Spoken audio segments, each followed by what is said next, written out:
దేవుడి భూమి రాక్షసుల నుండి విముక్తి, కోట్లాది రూపాయల ఆలయ భూములు హాంపట్, వెలుగులోకి తెచ్చిన ఆదాబ్ హైదరాబాద్, దేవుడి భూమి రాక్షసుడి పాలు అనే శీర్షికతో కథనం. స్పందించిన దేవాదాయ శాఖ అధికారులు సుమారు 4.22 ఎకరాలలో యథేచ్ఛగా అక్రమ నిర్మాణాలు, అక్రమాలపై కొరడా చూపించిన అధికార యంత్రాంగం. అత్తాపూర్, రాజేంద్ర నగర్లో కూల్చివేతలు, భూమి స్వాధీనం, లీజు ద్వారా వచ్చిన ఆదాయాన్ని అక్రమార్కుల నుండి తిరిగి వసూలు చేయాలి, కబ్జాకోర్లపై చట్టరీత్యా చర్యలు తీసుకోవాలని డిమాండ్.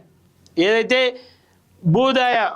భూదాన్ భూములను కూడా అనేక మంది వాళ్ళ ఇష్టానుసారంగా వాళ్ళకు నచ్చిన రీతిలో అంటే గతంలో కావచ్చు, అధికారుల తప్పిదాలు కావచ్చు, లేదంటే చూసి చూడనంటూ లంచాలకు వాళ్ళు అలవాటై ఈ భూములకు అనుమతులు ఇచ్చి ఆ భూములు దోసుకదింటూ ఉంటే చూస్తూ కూర్చున్నారు. గతంలో అనేక నష్టాలు జరిగినాయి. సరే, ప్రస్తుతం కూడా కొన్ని నష్టాలు జరుగుతూ ఉన్నాయి. ఆ నష్టాలన్నింటినీ కూడా ప్రభుత్వం దృష్టిలో పెట్టుకోవాలి. ఏదైతే ఇక్కడ క్లియర్గా చెప్తా ఉన్నారు, లీజు ద్వారా వచ్చిన చేసిందే కబ్జా భూములు, వాళ్ళు చేసిందే కబ్జా, ఆ భూమిని లీజులకు ఇచ్చి వాటి ద్వారా సంపాదించుకునే ప్రయత్నం చేశారు.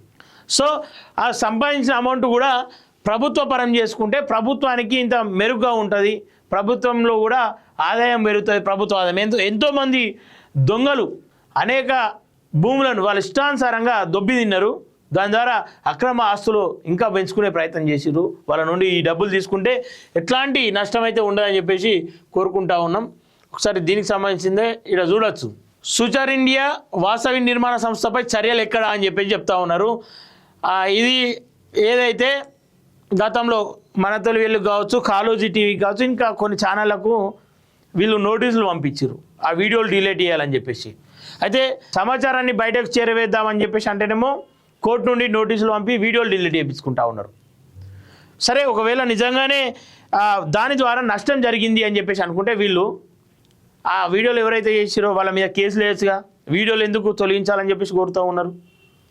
ఛానళ్ళ పైన అనేక కుట్రలు చేస్తూ ఉన్నారు. సరే, ఏ కుట్రనైనా ఛేదించే సత్తా మనకుంది కాబట్టి నిలబడగలుగుతాం. ఏదేమైనప్పటికీ వాళ్ళు చేసే అక్రమాలను బయటకు చూపించడం మా బాధ్యతగా మేము తీసుకుంటా ఉన్నాం. దేవరయాంజల్ చెరువులో 3 కాలువలు, పంట కాలువలు పూడ్చి లేఅవుట్, పంటలు పండించే కాలువలను లేదంటే పంట కాలువలు పూడ్చే లేఅవుట్లు అని చెప్పి చెప్తా ఉన్నారు. పూడ్చి లేఅవుట్లు కడతా ఉన్నారు. దానికి అనుమతులు ఎట్లా వచ్చినాయో ఒకసారి అధికారులు వాళ్ళ పనితీరును వాళ్ళు పరీక్షించుకోవాలి. 10 ఎకరాలకు ఎన్ఓసి, 82 ఎకరాలకు పైగా వెంచర్లు, 10 ఎకరాలకు ఎన్ఓసి ఉంటుంది. ఆ ఎన్ఓసిని చూపించుకుంటూ మిగతా భూమికి వాళ్ళు వెంచర్లు వేసుకుంటూ దీనికి సంబంధించి 10 ఎకరాలు అదే చూపిస్తారు. ఇదంతా కూడా దీనికి అనుమతులు ఉన్నాయని చెప్పేసి చెప్పుకునే ప్రయత్నం చేస్తూ ఉంటారు. గుండ్లకుంట చెరువును కబ్జా చేసి యథేచ్ఛగా ప్లాట్లు, డబ్బులు దండుకొని నిర్మాణ సంస్థలకు హెచ్ఎండిఏ ఇరిగేషన్ శాఖల అండా, ఇరిగేషన్ అధికారులు వెరిఫికేషన్లో తెట్టతేలం. ఆదాబ్ ఫిర్యాదుతో కదిలిన ఇరిగేషన్ శాఖ ఫైనల్ లేఅవుట్ అనుమతులు నిలిపివేయాలని హెచ్ఎండిఏకు లేఖ. కానీ చర్యలు తీసుకొని హెచ్ఎండిఏ అధికారులు ఎందుకు చర్యలు తీసుకుంటారు? వాళ్ళ పాత్రనే కదా అందులో ఉన్నది. చర్యలు తీసుకుంటే వాళ్ళు బయటకు రావాల్సి వస్తుంది. సో ఇట్లాంటి వాళ్ళను కాపాడుకుంటూ ప్రభుత్వం తనపైన తను బురదలుకునే కంటే ఇట్లాంటి వాళ్ళపైన చర్యలు తీసుకొని అధికారులను ఫస్ట్ చర్యలు తీసుకోవాలి. అక్రమ నిర్మాణాలకు ఎట్లా అనుమతులు ఇచ్చారో ఖచ్చితంగా వాళ్ళపైన బలమైన చట్టం తీసుకొచ్చి వాళ్ళకు బలమైన శిక్ష పడ్డప్పుడు ఇంకోళ్ళు చేయాలంటే భయపడతారు. ముడుపులు తిరిగి ఇవ్వలేం, అనుమతులు రద్దు చేయలేం. సుచార్ ఇండియా వాసవి నిర్మాణ సంస్థల నిబంధనలకు విరుద్ధంగా అనుమతులు, అక్రమంగా ఇచ్చిన అనుమతులు రద్దు చేయలేమని హెచ్ఎండిఏ అధికారులు. నెలలు గడుస్తున్న పట్టించుకొని ప్రభుత్వం దేవరయాంజల్ చెరువులో 3 కాలువలు, పంట కాలువలు పూడ్చి మరీ లేఅవుట్లు, 10 ఎకరాలకు మాత్రమే ఇరిగేషన్ అధికారులు ఎన్ఓసి, కానీ సుమారు 82 ఎకరాలకు పైగా వెంచర్, లంచాలు తీసుకొని అనుమతులు, ఎన్ఓసి ఇచ్చిన హెచ్ఎండిఏ ఇరిగేషన్ ఆఫీసర్లు. రైతులు ఫిర్యాదు చేసినా పట్టించుకొని అధికారులు. వెలుగులోకి తీసుకొచ్చిన కథనం అని చెప్పి చెప్తా ఉన్నారు. ముడుపులు ఇచ్చుకో, కాలువలు పూడ్చుకో అంటూ వార్తలు. అంటే దానికి ఒక పేరు పెట్టిన ముడుపులు ఇచ్చినావు అంటే నువ్వు కాలువలు పూడ్చుకో, లేదంటే చెరువులు పూడ్చుకో, ఏమైనా చేసుకో, అధికారులు నీకు అండగా ఉంటారు.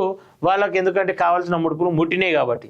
సో ఇట్లాంటి వాళ్ళపైన చట్టారీత్యా నేరం, అది ఖచ్చితంగా నేరమే. వాళ్ళు ఒక గౌరవనీయమైన పదవిలో ఉండి, ఒక అధికారిగా ఉండి రైతులు ఇచ్చినటువంటి ఏదైతే ఫిర్యాదులను పక్కదారి పట్టించి ఇలా వీళ్ళ ఇష్టానుసారంగా ఎవరికి పడితే వానికి అనుమతులు ఇచ్చుకుంటూ ఆ భూములను అనాక్రాంతం చేస్తూ ఉంటే చూస్తూ కూర్చొని ఇలా రైతులపైకే రివర్స్ కేసు పెట్టే ప్రయత్నం లేదంటే వాళ్ళని బెదిరించే ప్రయత్నం చేస్తూ ఉన్నారు. సో ప్రభుత్వం దీనిపైన బలమైన చర్యలు తీసుకోవాల్సిన అవసరం ఎంతైనా ఉంది. ఒకసారి వార్తల్లోకి వెళ్ళే ప్రయత్నం చేద్దాం.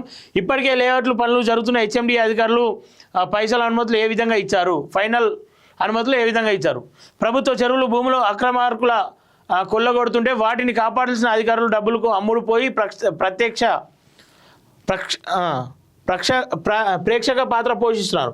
చెరువులు కుంటలు కాలువలను యథేచ్ఛగా కబ్జా చేసి లేఅవుట్లు చేస్తున్న వారికి అండగా నిలుస్తుండడం గమనార్హం. ఇరిగేషన్ రెవెన్యూ అధికారులు సపోర్ట్తో బిజినెస్ చేసుకుంటున్నారు. వెంచర్లు ఏర్పాటు చేసి ఫ్లాట్లు వేసుకొని బేషరతుగా హెచ్ఎండి అధికారులే లేఅవుట్లు అనుమతులు ఇరిగేషన్ శాఖ అధికారులు ఎన్ఓసీలు ఇవ్వడం గమనార్హం. అంటే ఇక్కడ యథేచ్ఛగా తప్పు అని చెప్పి తెలిసి కూడా అధికారుల ప్రోగ్బలంతో వాళ్ళ అండదండలతో ఇక్కడ తప్పులు చేస్తూ ఉన్నారు. వాటిపైన చర్యలు లేవు. ఇదేందని అడిగితే స్పందన లేదు. సో దయచేసి ప్రభుత్వం ఇట్లాంటి అధికారుల పైన కొరడా కురిపించినప్పుడే ప్రభుత్వం పైన మరింత నమ్మకం పెరుగుతుంది. అక్కడ ఉన్న ఆ ప్రాంత రైతులకు కూడా మీ పైన భరోసా కలుగుతుంది. సో దయచేసి వాటిపైన ఖచ్చితంగా చర్య తీసుకోవాలని చెప్పేసి కోరుతా ఉన్నాం. దయచేసి లైవ్ చూసే వాళ్ళు లైవ్ను లైక్ చేయండి, షేర్ చేసే ప్రయత్నం చేయండి మిత్రులారా. అనేక కుట్రలు జరుగుతూ ఉన్నాయి. ఆ కుట్రలను ఛేదించడానికి మీ మద్దతు ఖచ్చితంగా అవసరం ఉంది.